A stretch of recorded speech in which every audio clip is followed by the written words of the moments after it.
I'm Mita Chesney-Lind. I have the great honor of being the president of the American Society of Criminology for this meeting and for the past year.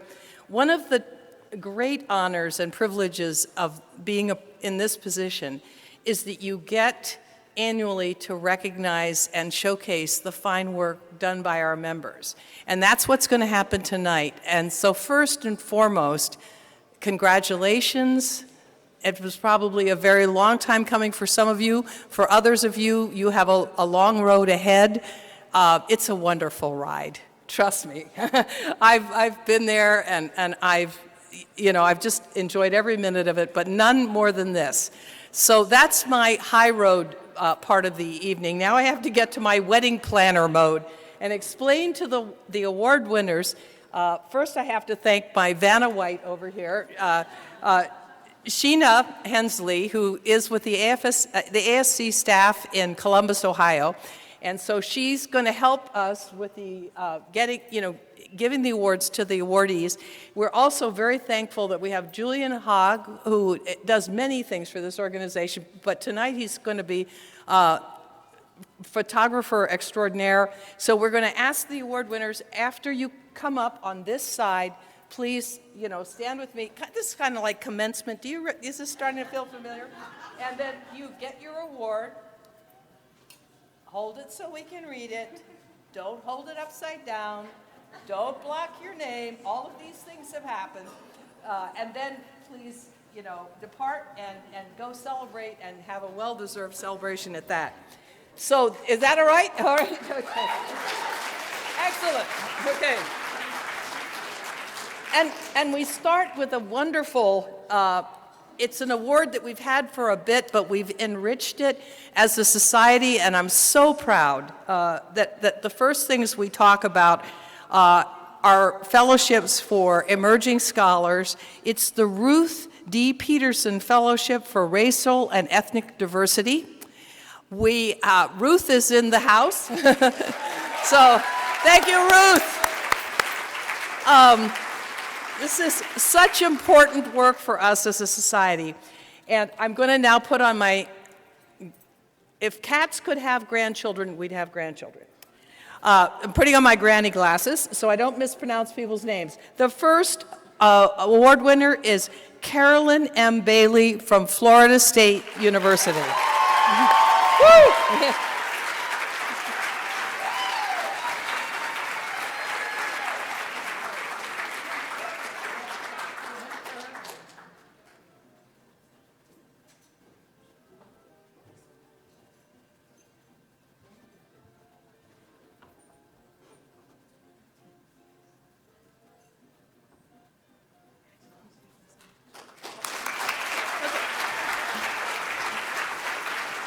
I'm going to drag this out, okay?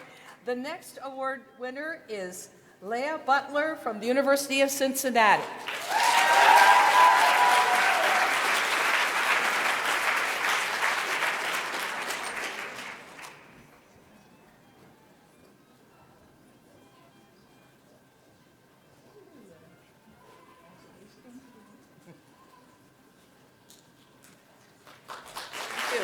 There goes Leah.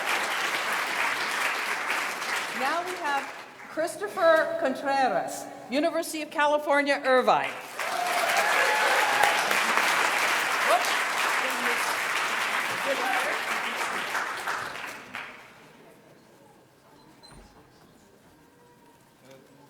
Yeah, there you go. Congratulations.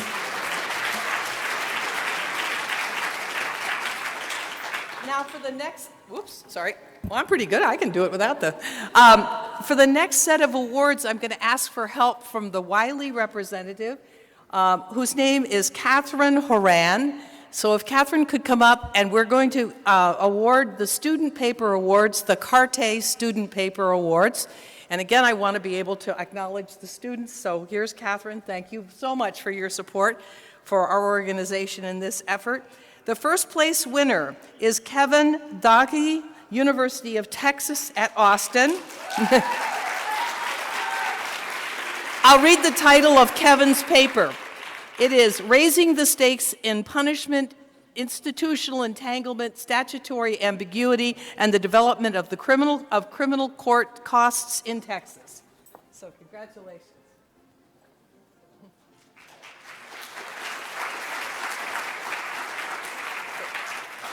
The second place winner is Takuma Kamada, Pennsylvania State University. The Emergence of Crack Cocaine and the Nature of Violence and Enduring Effects on Suburbanization.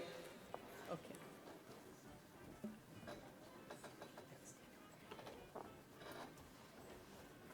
Congratulations. Well done. Excellent. Thanks. Thanks, Julian.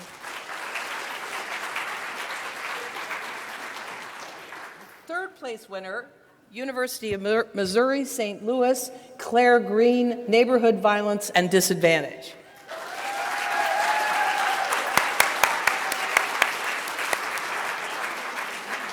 He's coming.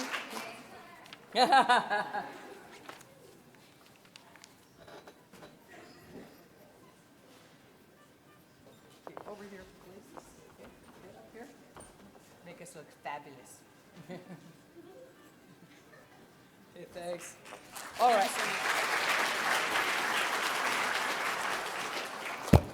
We also teach, you probably read a memo about that, and we want to honor that part of our profession. It recognizes excellence in teaching over the span of an academic career.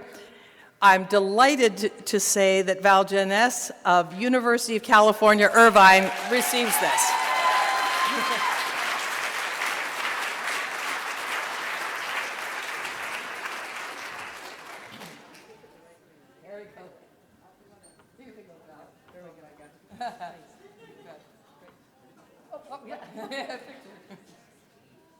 Try again. Okay. Oh, this is fun. You should all have this gift.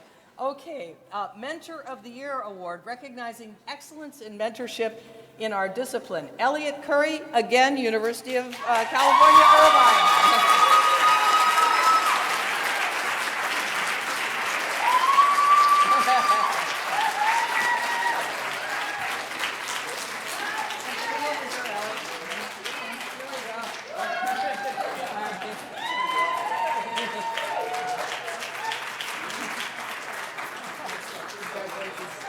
One more. Okay, wait, Ellie gets 3.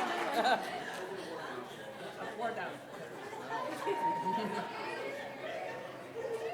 Congratulations. Okay, very good. Okay. The Ruth Shone Cavan Young Scholar Award goes to Jillian Tervanovec. I'm sorry, Julian, Florida State University.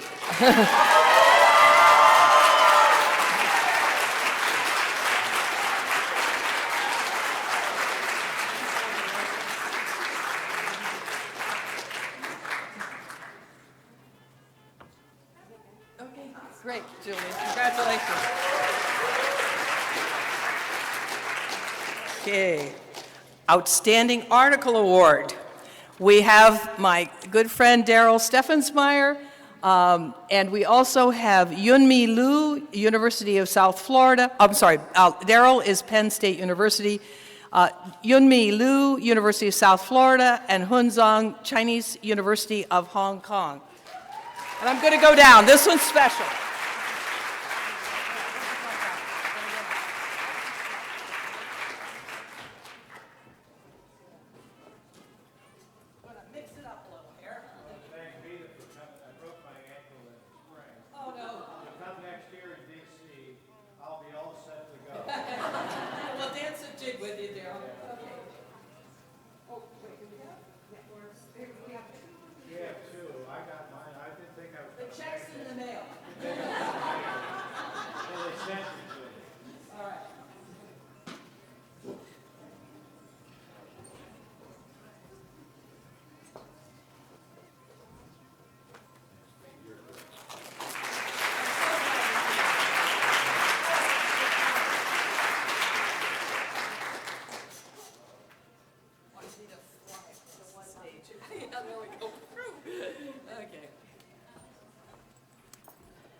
All right, moving right along here. Oh, the Michael Hinda Book Award. This one goes to Forrest Stewart, Stanford University, for Down and Out and Under Arrest.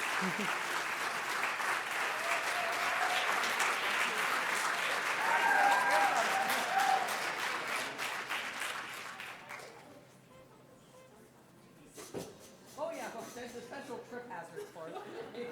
Keep you limber.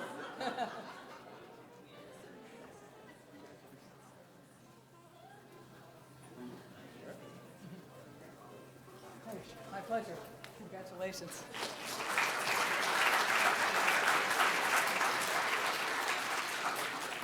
We've got some other great honorees coming up. We're now at the period where we honor new ASC fellows. We have a number of additions to that distinguished roster. The first is Rod Brunson, Northeastern University.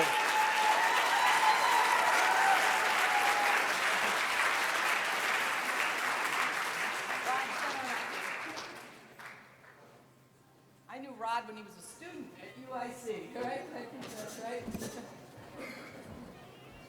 Congratulations. Okay, now we do the grin and grip. Yeah.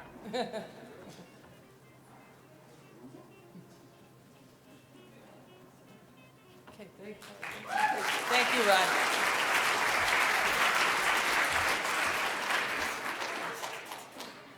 I want to make sure. Darnell Hopkins, University of Illinois, Chicago. Speaking of the University of Illinois, Chicago. Where's Darnell? Is Darnell in the house, or is anyone from UIC that can come and accept the award on his behalf? Well, I'll make sure that it gets to UIC. I know where Chicago is. They have snow there. All right. That may be why he's there. Then we also have Charis Kubrin, University of California, Irvine again.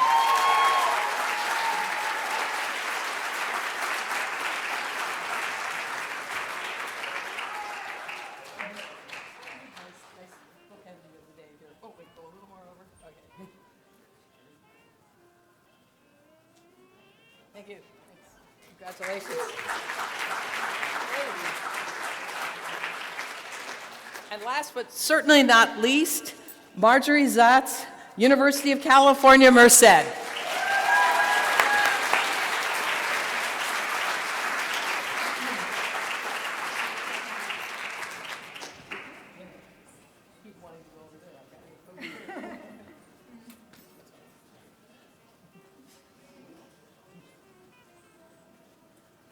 Thank you, Marjorie. Gotta keep remembering where to go here. We now have the honor of giving award for service, another one of those activities where the work disappears, but it never stops coming at us. And we have an honoree here that certainly fits the bill of someone who's done a remarkable amount of important work for our society, in Amanda Burgess Proctor, and she is from Oakland University.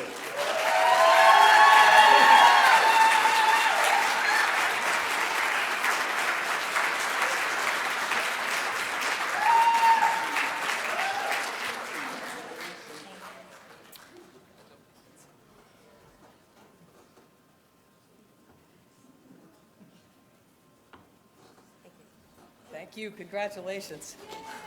Okay.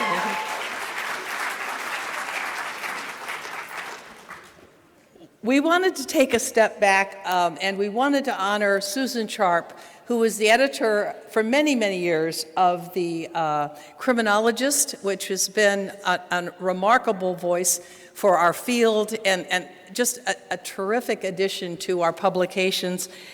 Susan was not able to join us here today, but her last PhD student, Melissa, I'm trying to read this, Melissa Jones, is here to accept heartfelt thanks on behalf of the Society for the work that Susan Sharp has done. Susan is at the University of Oklahoma as an emeritus. Okay. So.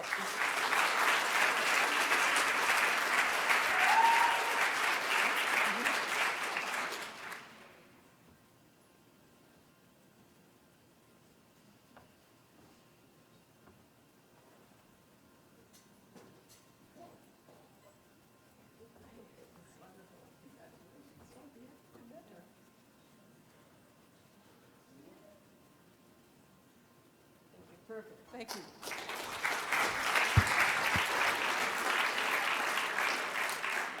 We are now honoring the awardee who received the August Vollmer Award, which recognizes individuals whose scholarship or professional activities have made a standing contribution to justice in the treatment or prevention of criminal or delinquent behavior. And Val, you got to come up and get another one, girl. University of Illinois, Irvine.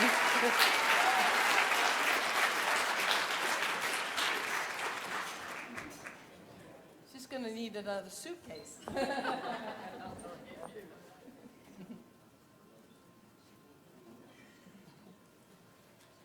Okay, great. My pleasure.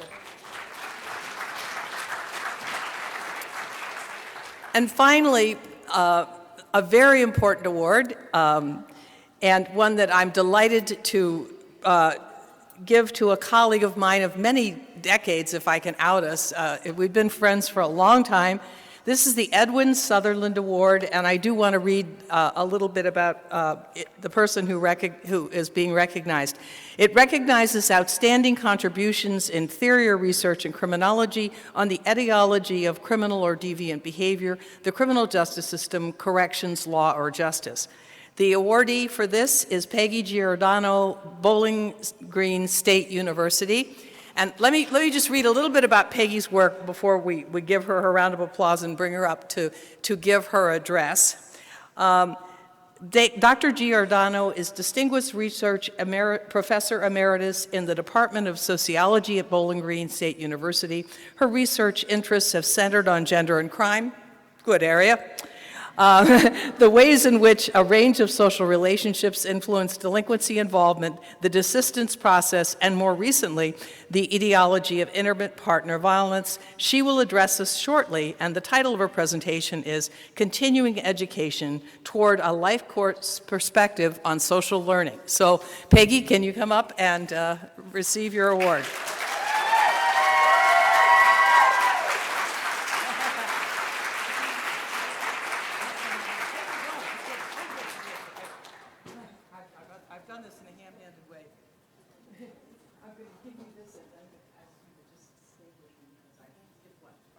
Here we go. Sorry, we got one more. I'm jumping ahead here.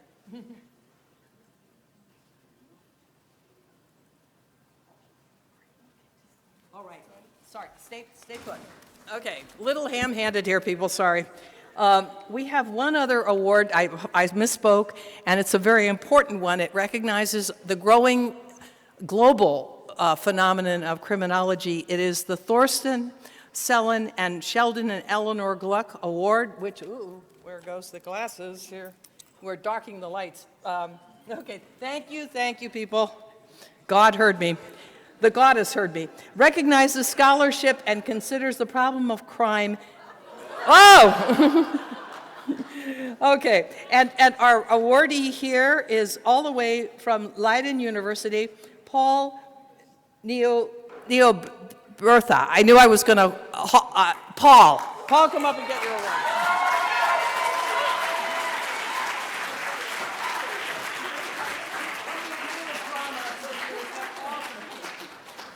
I'll never try that name again. Congratulations.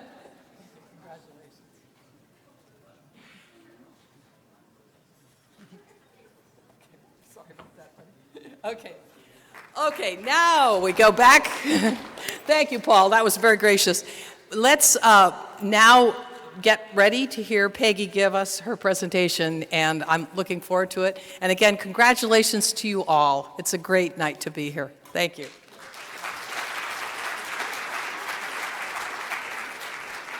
Okay, well, thank you so much. This is a really lovely award, and I think it means quite a bit to me because it is the Sutherland Award, and I think that I've been working in that area for a long time now with Sutherland's ideas, and I think you'll see a little bit of that in my remarks tonight. Okay, so they just gave me this to do. All right. Where's my techie guy? Is this the clicker? Q. Where's my dude? Oh, this. Is that it? No, that's the. That's a laser pointer. All right, show me. All right, so you have a green arrow here. Oh, the central. See it? Yeah, the green Okay, arrow. That okay. little red one goes back. See? And then this here is your laser pointer. All right, I don't need the laser pointer, I don't think, but just my green. Okay. So, before I go, I wanted to just recognize all my co-authors over the years, and I think we've got them all, and I really enjoyed working with, what? Sound. Oh. Okay. So suave. So yes, I wanted to just shout out to all of my co-authors. You see yourself, Danny? And all that we could find, I think we have them all. And they've been really inspiring to work with. And I had a special little square there for Steve Starkovich because I've done a lot of work with him over the years on women in crime. And then I also sort of foregrounded 3 women that I've worked with more recently, Monica Longmore and Wendy Manning and Jen Kopp there. And I think without these 3 women, I'm absolutely sure that I would now be in Sanibel and in some old early bird line and just waiting there with my white crop pants on, you know, just thinking about my grouper sandwich or something. And so they just prop me up and say, don't you want to do a study of desistance? And I'm like, okay, and off we go. So I think to turn more serious now. So I want to talk about a life course perspective on social learning. So, but we have to start with Sampson and Lobb, right? Every talk or everything I've ever written, you start with Sampson and Lobb, and that this is no different. And so they certainly energize the field in terms of a life course perspective within criminology. And yet I don't think it's too controversial to argue that the life course perspective is not really a theory. I don't know if everyone would agree with that, but I think, for example, if you have a dissertation right now that says a life course perspective, that you still have some explaining to do. It's not really a theory, it's more of a paradigm or a lens. And so I think in Sampson and Lobb's case, the real soul of their theorizing about criminal continuity and change is that age-graded theory of informal social control. So what I'd like to just suggest is that differential association and social learning theory itself deserves more of a thoroughgoing life course treatment.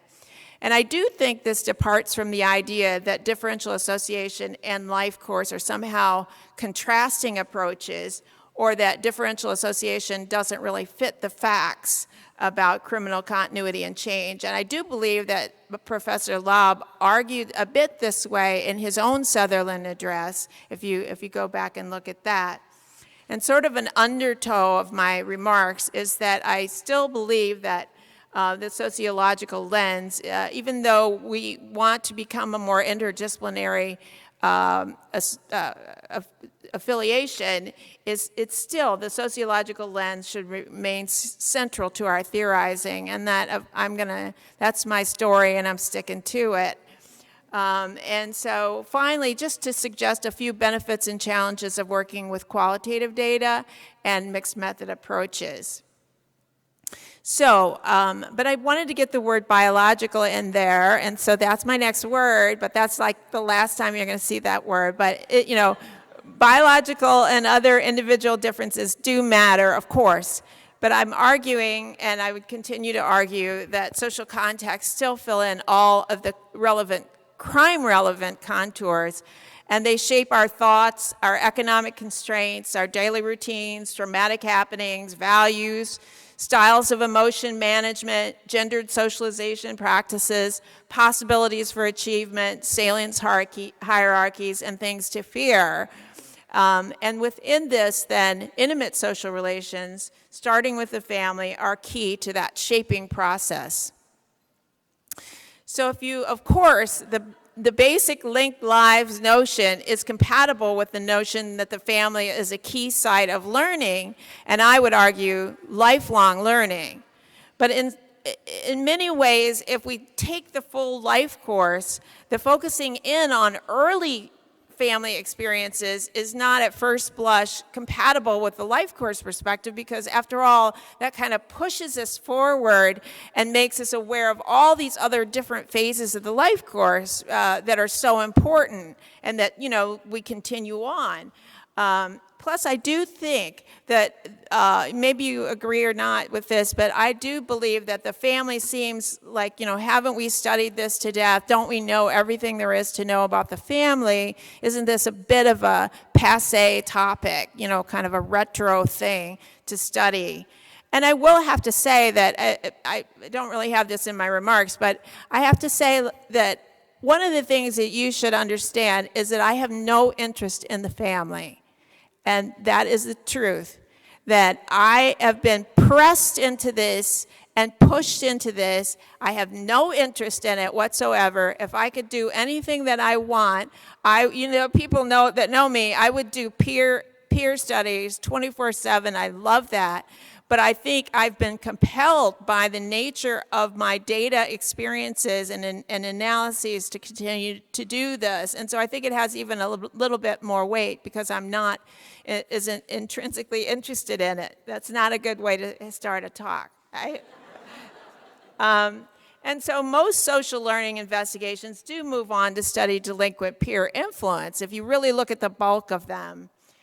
So why do we continue to skip over criminogenic family processes? And there's several reasons. One, of course, is that delinquent careers do start to take off during adolescence, and that's when peers are increasingly central, and there's that wonderful confluence there. And of course, they also engage in delinquent acts most often with those peers, and so it's pretty important.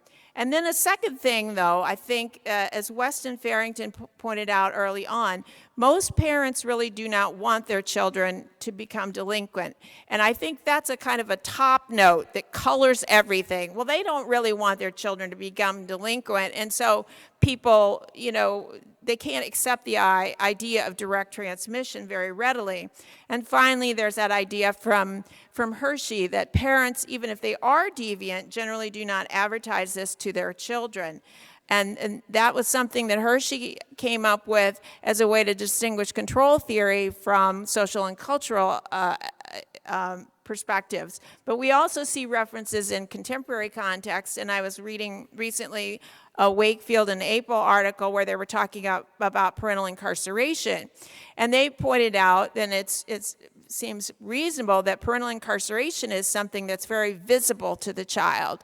And whereas perhaps the underlying criminal behavior of the parent is a little bit more nebulous or out there and not as in your face. And so day in and day out, I think control theory owns the family. And most of the work in this area that has studied the family somehow revolves around support and control and that idea of attenuated bonds, which is fine. But is that all there is to the family? That's my point. And I think that even if we have a sample where we know the support and control levels of every person in the sample, or if we know all of your support and control levels when you were young, we still would not know very much about your family life, and we wouldn't know about those things that are fostering or inhibiting change.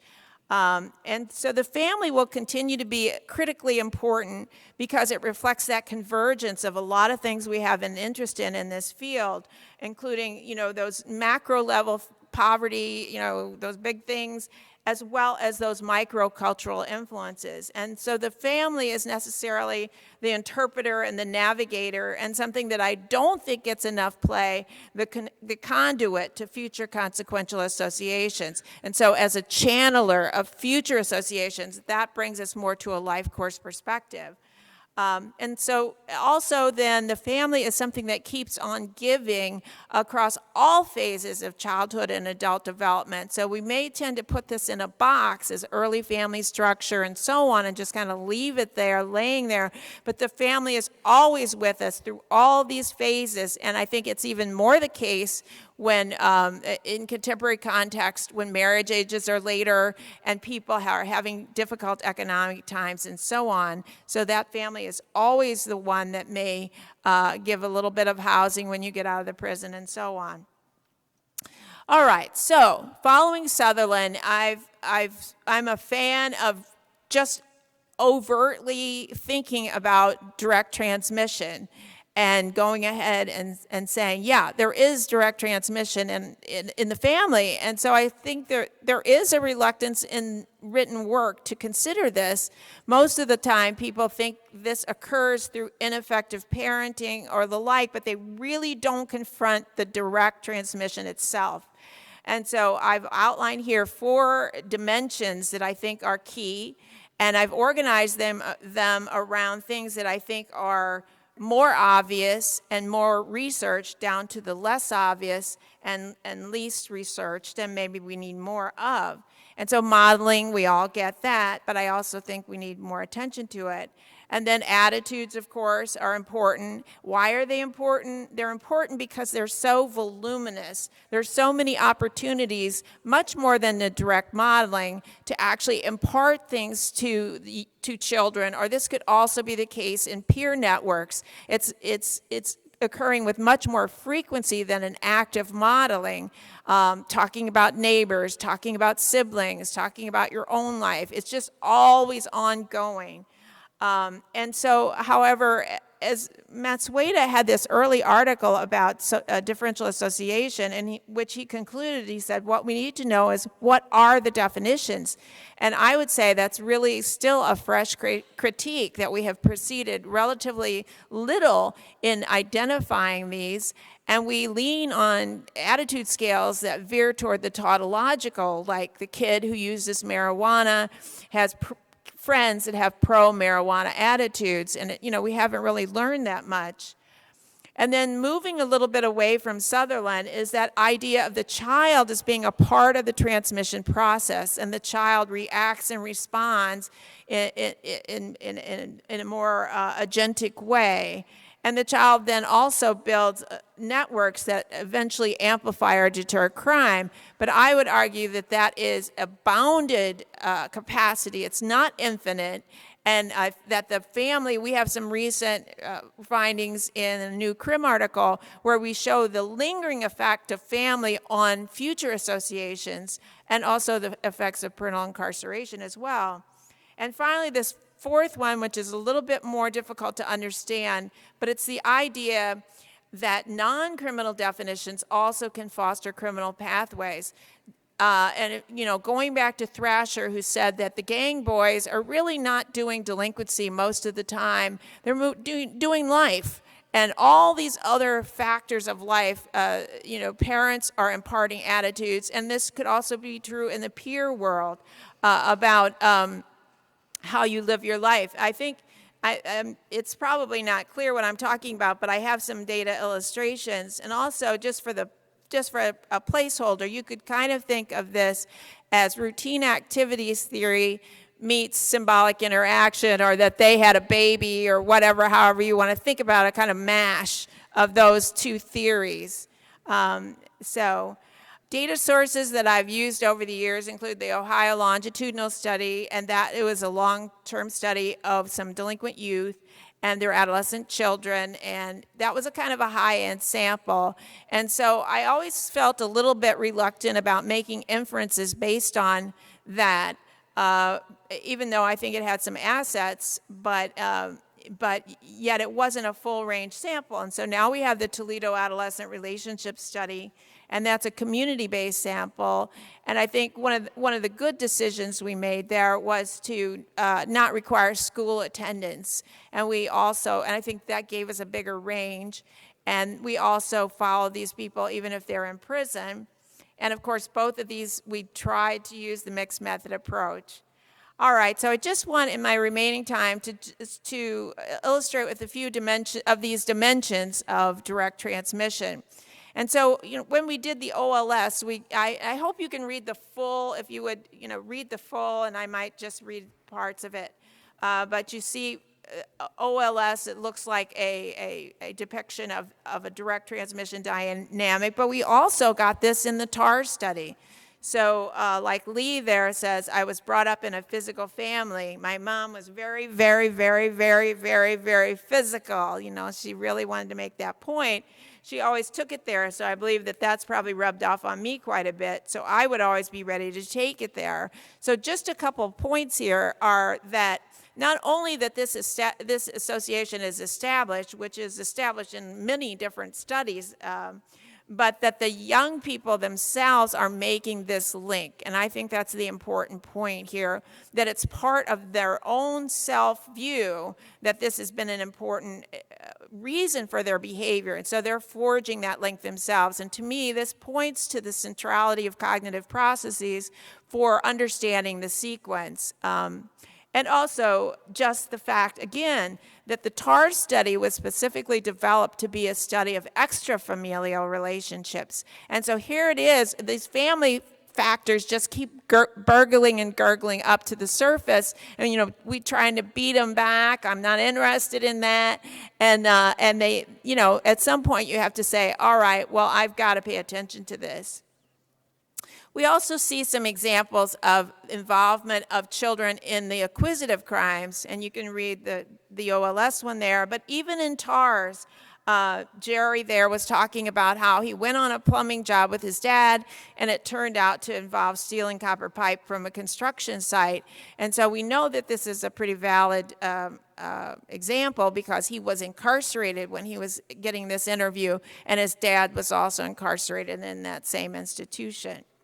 But I really do feel that it's parents' substance use that is an outsized thing that we should pay so much attention to, and it most challenges the idea that this kind of deviance of the parents is hidden, because we have a lot of examples of individuals talking about substance use of the parents and their awareness of it, talking about how it's deeply affected their own lives, or even in these cases, talking about doing drugs with their parents. So a little bit of a methodological point here as I was putting together these slides. One of the feelings I always have is the problem that I can't keep just showing you slide after slide after slide of the people talking about substance use of the parents or something, because nobody wants to hear that. And I write these 95-page papers and everybody runs screaming from that. They can't stand that. And so how do you depict these qualitative quotes in a way that you experience them, because you did read them all? And so there's a number of things we've been working with. In my later years, we have engaged in counts, we have done blind coding and so on. But at a more fundamental level, I like to think in terms of the shooting fish in the barrel test. And shooting the fish in the barrel test is kind of like multiple imputation with chained equations over on the quantitative side. And not really, but I just want to say it. It's just like, it's basically the idea that you have that you could go back into your data readily, and you could find another example that was just as good as the one that you are using. And so I did that as a little experiment for our talk here, and I went back into the OLS data that I haven't used for 10 years, and I picked a random case, and I was hoping whoever it was would illustrate my basic dynamic of interest, and it just worked out so well. And I hope, and I like to think that even if it didn't, if it was really a bad negative case, that I would have shown it to you, but I'm not sure if I have that much integrity. But this one did really work. And so this guy was in the hole in an institution. He was in solitary confinement, and they let him out in restraints. And he was talking about his 16-year-old son, saying, "It frightens the hell out of me. I see where he's going, and he's right here. He wants to run the streets and carry guns and drink all that and all that. He's going to end up like I am." And he goes on with that. And then he gets down to the Farrington point. you know, you don't want your kids to, every parent wants their kids to have better and do better than what you are, but if I'm leading and I'm getting in trouble and then he thinks that's slick and cool what he's doing because I did it, I wouldn't want him to turn out the way I did, but now he's in a lot of trouble. And so the only observation I have about that and thought I have about it is I can't believe I never used that example before. I don't know where he was. I don't even remember this. So he did a nice, succinct job of explaining direct transmission in my sense, and that identification with the dad. Now, one of the other values of qualitative research is that it really pushes you in directions that you didn't anticipate. And so, as you can see here, these kids aren't just talking about the bio dad or mom that we have all the beautiful data on over 6 ways. We've got this nice data, but they're talking about the family writ large. Like this, Rebecca says, literally at every function we have, somebody's fighting, and she's not just talking about the dad. And then she references her stepdad that isn't part of the original study. I think watching them fight all the time made me violent. Or Marcus there, who was in a lot of trouble because he was a self-identified racist, and he got in a lot of fights, and then he got up on the 6th floor with the harder criminals, and he got right in then because his uncle was up on the 6th floor, and he asked if I needed another blanket and food, and then the uncle took items from another inmate, and that's kind of my point about continuing education and also the wider circle. After I got with him, it was pretty easy, the rest of it. Okay, now there are some limitations of the narrative approach, and one of the things is that these are very lengthy narratives that we work with often, and those of us that have done this qualitative research, and you feel so proud of yourself that you've gotten through and, you know, done your coding scheme and you're sort of done. But the value of a longitudinal systematic data collection is to see how it all unfolds in terms of real trajectories over time. And so this is an example of a guy who was 13, and he was doing rather well. As you can read, that's a really tough, I hope you read that top paragraph there of all the management that he tried to do of his mother's drug use, throwing it down the toilet, you know, throwing it down the sink. She like takes pipes off the sink and starts sucking on them to get drugs and stuff, and she always looks for wrenches and stuff. And I actually interviewed his mother after she had gotten out of our state institution, and she had done plumbing. She had learned the plumbing trades in the state institution. And so when I read that quote, I always think about that in connection. Anyway, we thought Jason was doing well. And so I put him in my success stories chapter in the book, Legacies of Crime, and thought that it was important. As he said, everybody expects me to be just like my mom, but I just ain't like my mom. And so I sort of spun a theory there of the importance of developing an identity in contrast. And so I sort of ran with that in that chapter, but you have to say to yourself, yeah, but whatever happened to little Jason? And so just a quick Google search here. I think this is the most devastating thing that I would like for you to look at. This was from a newspaper in his county, in his city, not his real name there, Jason Caldwell, indicted on 2 counts of possession and possession of drug paraphernalia, as well as aggravated trafficking. And we have verified that, haven't we, in the official data. So that is, to me, really devastating, because it means that all the trouble that I had finding any success stories to put in that success story chapter, and there are precious few people who are doing well at this time. Now, social learning does occur via this wider arena of attitudes, and so it isn't just the modeling, but I think a continuing problem is how do we tap these attitudes? And this is also important for intervention work as well. What are the attitudes that we're trying to change? And so this was just an example where we had in the structured questionnaire, how do you feel about your child dating? Just a kind of almost a throwaway. And you can see these are kind of bookends.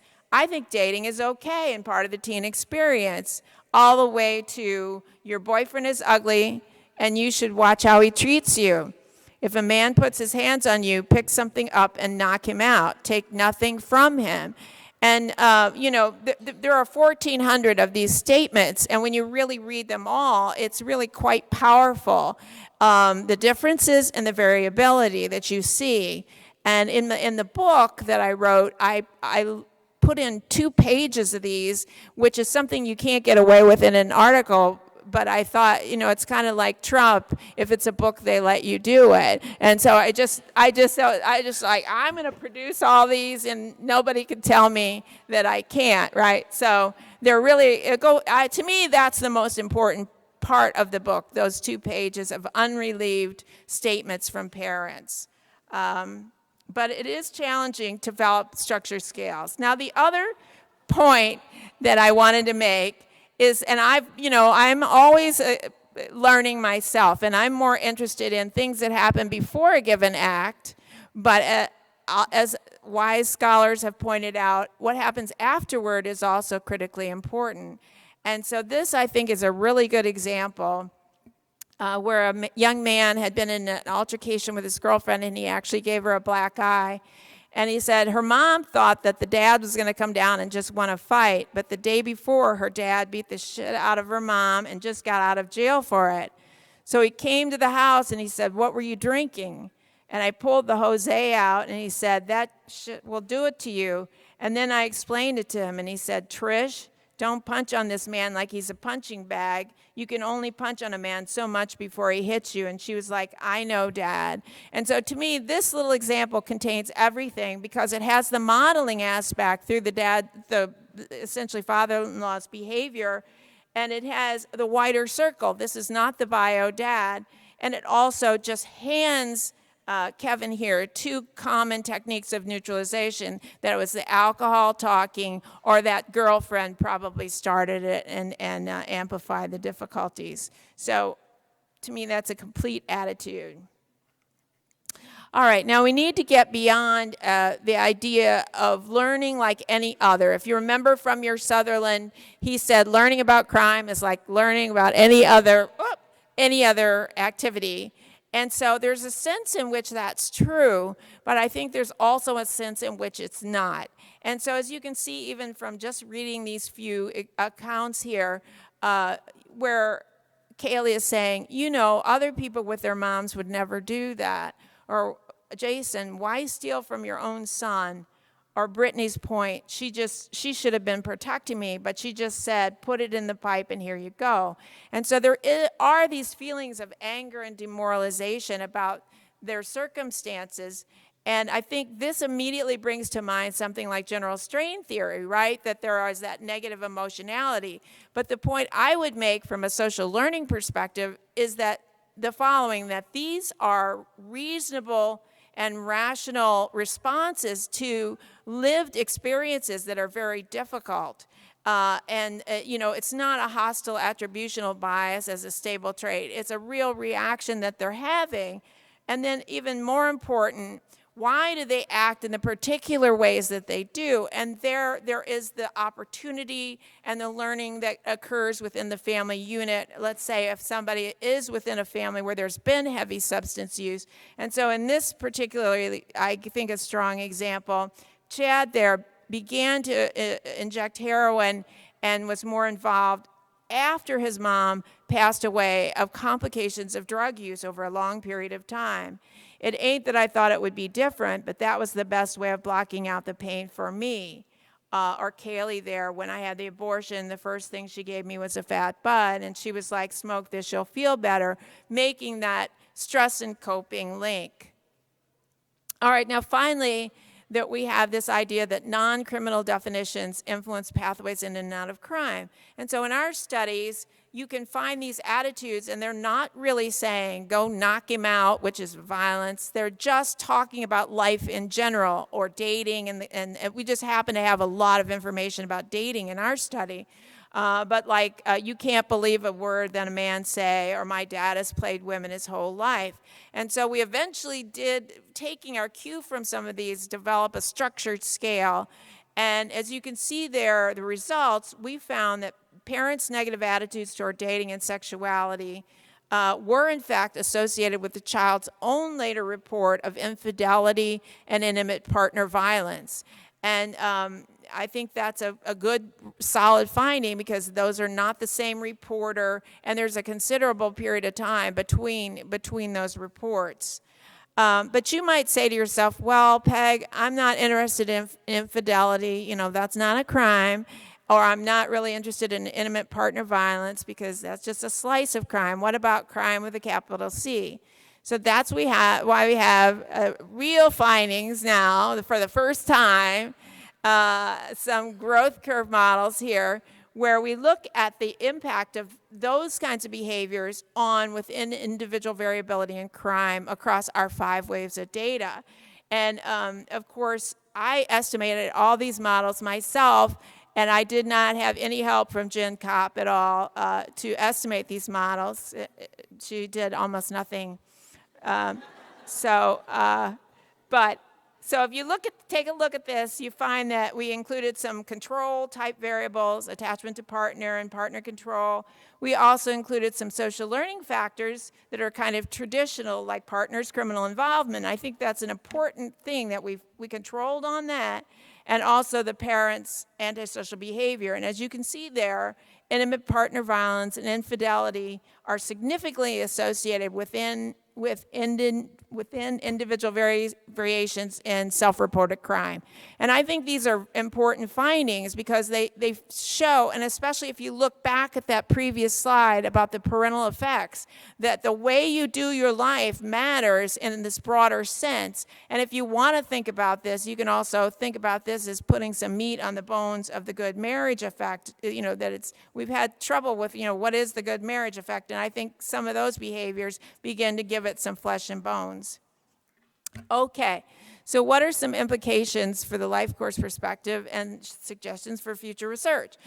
So first, I would suggest that control dynamics are incomplete as anchors for the life course perspective. And this just follows my long-held belief that control theory is incomplete as an explanation for human behavior in general, and crime in particular, that you can't get all the way to an understanding of these things with what's absent, like you don't have supervision and you don't have support. And also, I think that life is more than turning points and transitions is another point, that focusing on family and direct transmission illustrates the effects of ongoing conditions, which is a little less sexy than these timed events like marriage, but I think very important over the life course nevertheless. And so just a few suggestions for future research would be the idea of drawing on network methods that we might use to study gangs or peers, that we could draw this out about family networks as well. And I think important to begin to rely on time-varying measures of parents' antisocial behavior. Our own measure that we used in the recent Crim article is extremely crude, for example. So there's lots of room to improve on that. Another interesting area, I think, would be to investigate intergenerational ties across a longer sweep of the life course. Our kids in TARS are now in their mid-30s. They're not kids. And they're dealing sometimes not only with their own difficulties that may be caused from their criminal behavior and their marginalization due to, jail and incarceration, but they're dealing with parents' severe health problems from a lifetime of drug use, or their own parents' housing insecurities and need to even, provide their parents with housing and the rest. And so we have some really good articles about parents and how much they give to their children that are out there, but also I think there are reverse transfers that need to be investigated as well. And certainly gendered aspects are important, and I've spent a lot of my time on that, and the effects of race and ethnicity and SES, not just in general, but as it influences these kind of pathways. Of course, we have to get beyond the family, but my point throughout several different articles is that each of these domains is unique, but it also, from a life course perspective, can change quite a bit. And so there is some interesting work on adult peers and how that changes over the life course. And I think more of that needs to be done. And I also think in terms of configurations, of social risks, that idea that we don't want to just put these in aggression and have them fight it out, because everybody has romantic partners, peers, and family relationships that they're managing or that provide support or that are antisocial. And so to begin to talk about those configurations. I will continue to argue that definitions matter, and like Matsueda, I would say we still need to get at those specific cognitive underpinnings of onset, derailments, and desistance. And I've recently worked with the idea of micro events, and these are things that, if you think about the general world of attitudes, it seems kind of like it's always with you, and then you have these major events like marriage, but there are these micro events that happen that may crystallize perspectives. And I'm thinking about Halsey's work on effort moments, and how that, I think, is a very, if you haven't read that article, that's a really good example of a micro events having an effect. All right, so some policy implications. Clearly, we have a good body of research now on the effects of incarceration, but our small little caveat here is that there's also a need to focus on the effects of parents' underlying criminal behavior. And, but we end up, I think, circling around to the same policy points, which is the need for multi-level layered social services and not prison and juvenile detention. So we kind of get to the same point as the parental incarceration-oriented research, but it's with that very strong caveat about some of the long-term issues that stem not just from the labeling and stigma of an incarceration, but from living a life where many of the people in a family are extremely debilitated, often from their long-term drug use, especially. And then finally, it seems that programs for offenders will always have an individualistic bias or emphasis, and that's because we have only the individual most times to work with. But I think that we could increase our support for family and couple-based approaches, but that takes resources. And so failing that, there's a need to highlight ways in which social relationships, in these programs that are individualistic, how social relationships influence attitudes and worldviews directly that are underpinnings, and then also how they directly support or inhibit change.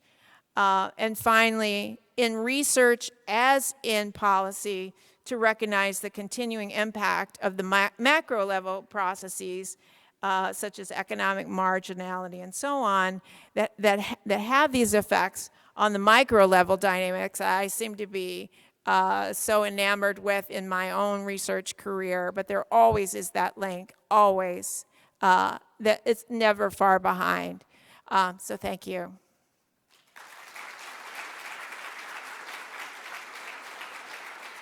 Thanks to the funding agencies as well. Okay.